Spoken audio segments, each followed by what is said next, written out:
In lesson 1.8 and 1.9 review, we're just going to do some journal pages that we didn't do in that lesson. So you're going to go ahead and turn to journal page 21. Journal page 21.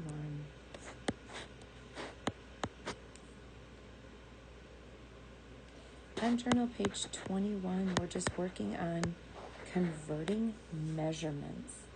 Solve, if necessary, look up measurement equivalents in the student reference book. Since you don't have a student reference book at home, I will just give you those conversions. Number one, definitely you should know minutes to seconds. So we know that there's 60 seconds in every minute, so we're going to multiply by 60. In other words, we're just going to multiply by 6 and add a 0 on after. For today, I'm going to allow you to use a calculator. So if you want to grab yourself a calculator, go ahead and put this on pause. All right. Number one is just a basic extended fact. So 5 minutes times 60 seconds in a minute. 5 times 6 is what? 30. And then pop that 0 on the end. 5 minutes is the same as 300 seconds. 10 times 6, easy. 10 times 6 is 60, and 1, 2 zeros added on. 15 minutes times 60 seconds in a minute. On your calculator, take 15 times 6.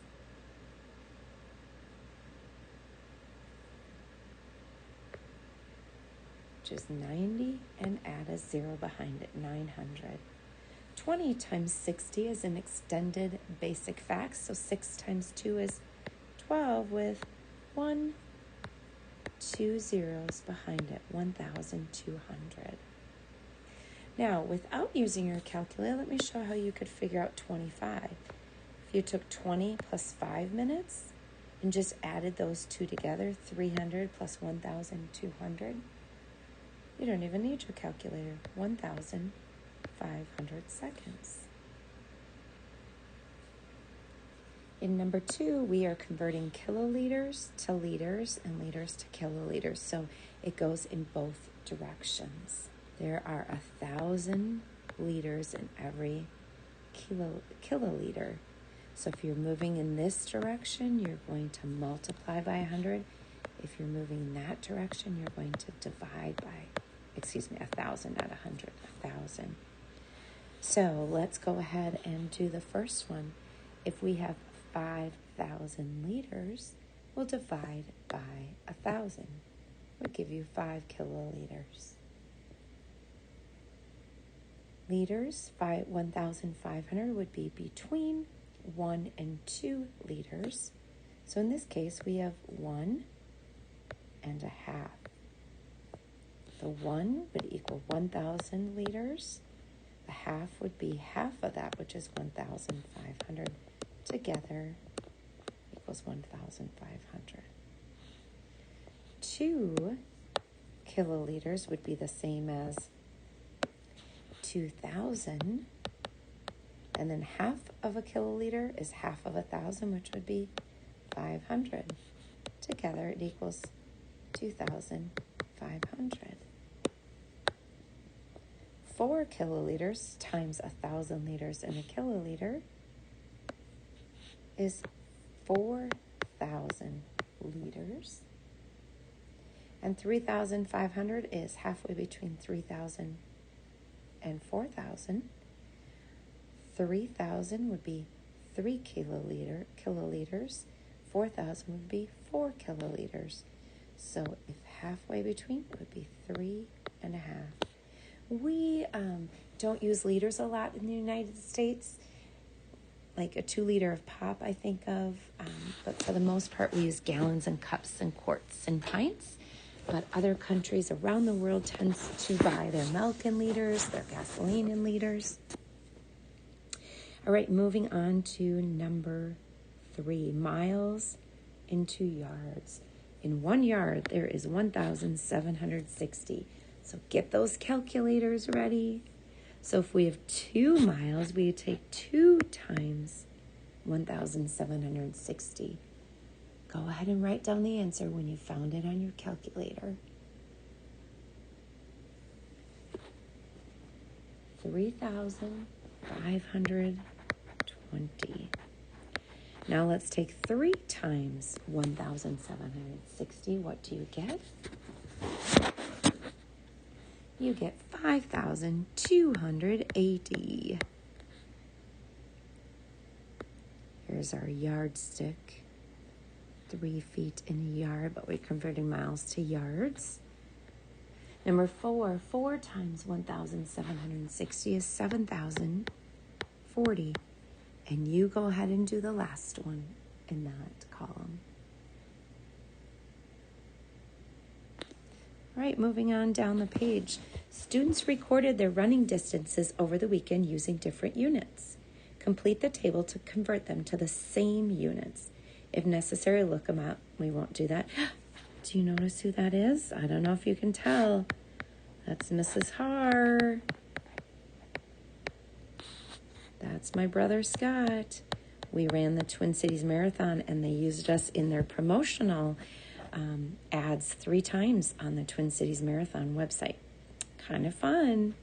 So we know in kilometers, we're going to move to meters, and there are 1,000 meters in every kilometer. So sometimes you might hear people say, I ran a 5K, which means a 5 kilometers, or I ran a 10K. That's what they're referring to. So we multiply by 1,000. So if Jason ran 3 kilometers, he would have ran 3,000 meters. Now let's work in reverse. 4,000 meters would be 4 kilometers. 500 meters would be half of a kilometer, so we would get 4.5. Let's use what we know about kilometers moving into meters. So let's just take the whole number 2 for just a second. If it was 2 kilometers, it would be 2,000 meters. Now look at half of that. Half of 1,000 would be 500. Add them together, 2,500. If they run a 5,000 meter, we divide by 1,000 to get 5 kilometers.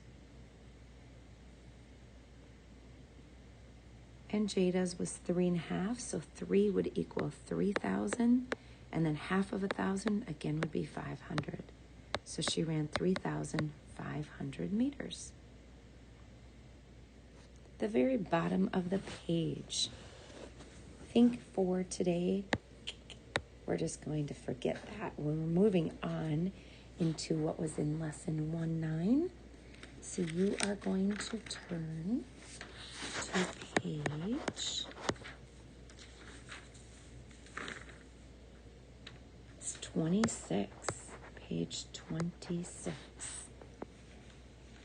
Writing and interpreting expressions. So they have mathematical equations in words.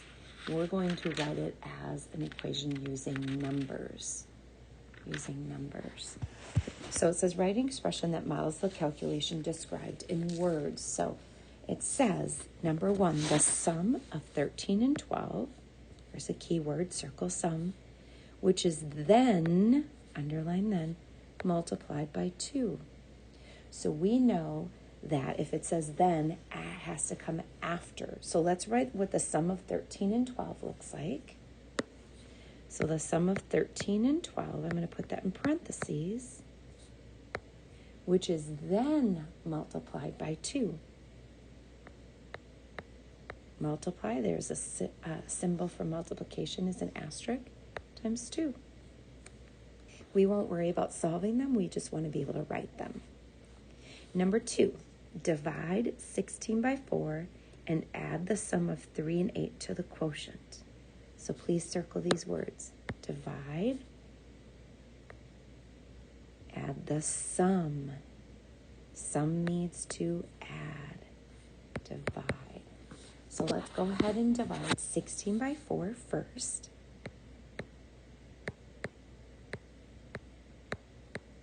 I'm going to put that in parentheses, and then and the sum of 3 and 8. So I have to figure out the sum of 3 and 8 first. And then I will add those two together. Quotient is the answer when you divide. Number 3, multiply 12 and 16 and divide the product by 9. So keyword circle multiply, divide. The product is the answer when you multiply. So we'll divide after we find the product. So multiply 12 and 6. So 12. This little dot also means to multiply. And divide the product. So the answer. So you can put parentheses around that. Divided by 9.